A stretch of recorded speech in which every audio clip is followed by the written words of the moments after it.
मैं कहती हूँ डॉक्टर, इंजीनियर, वकील बनाओ, लेकिन भाई एक बच्चे को विद्वान और विदुषी भी बनाओ। बाकी संस्कार युक्त सारे बच्चे तो होंगे ही, लेकिन आगे जब जरूरत होगी, आप कह रहे हो ना कि आज हमारी संस्कृति, आज हमारे धर्म ग्रंथ संकट में, कैसे रक्षा होगी? मान लीजिए गीता में किसी ने मिलावट की, मान लीजिए रामायण में मिलावट की, महाभारत में, दर्शनों में जो भी हमारे तोड़ फोड़ की मिलावट किया गया, तो फिर कैसे इसको कोई समझ पाएगा?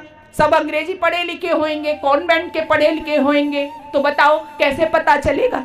बोलो आप, पता चलेगा? नहीं पता चलेगा। कब पता चलेगा? जब संस्कृत के विद्वान और विदुषियां होंगी, तब आपके धर्म ग्रंथों की रक्षा होगी। और यदि ऐसा नहीं हुआ तो मुझे बुला लो, मैं भाषण करूंगी, आप सुन के चले जाओगे, रचनात्मक कार्य नहीं होगा तो कुछ भी होने वाला नहीं है। इसलिए गुरुकुलों को बचाइए, गुरुकुलों को संरक्षण दीजिएगा, गुरुकुलों में अपने बच्चों को भेजिएगा। नहीं भेज सकते हो, जो दूसरों के बच्चे हैं, जो कुछ कर सकते हैं, उनको बढ़ावा दीजिए। यदि आपके पास धन है तो धन दीजिए, आपके पास बल है तो बल दीजिए, आपके पास विद्या है तो विद्या दीजिए। आप जिस तरह से कर सकते हो उस तरह से गुरुकुलों का पोषण कीजिएगा। गुरुकुलों का पोषण होगा तो जो निकल करके ब्रह्मचारी आएंगे, जो निकल करके वेद के विद्वान आएंगे, वो आपके धर्म और संस्कृति की रक्षा करें।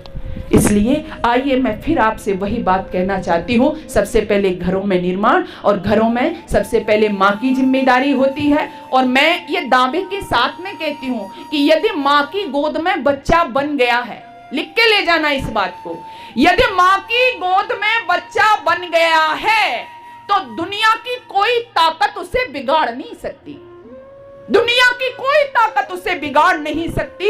यदि माँ की गोद में बच्चा बन गया है, माँ ने उसका सही ढंग से निर्माण कर दिया है, और यदि माँ की गोद में बच्चा बिगड़ गया, उसका निर्माण नहीं हुआ, तो दुनिया की कोई ताकत उसको सुधार भी नहीं सकती।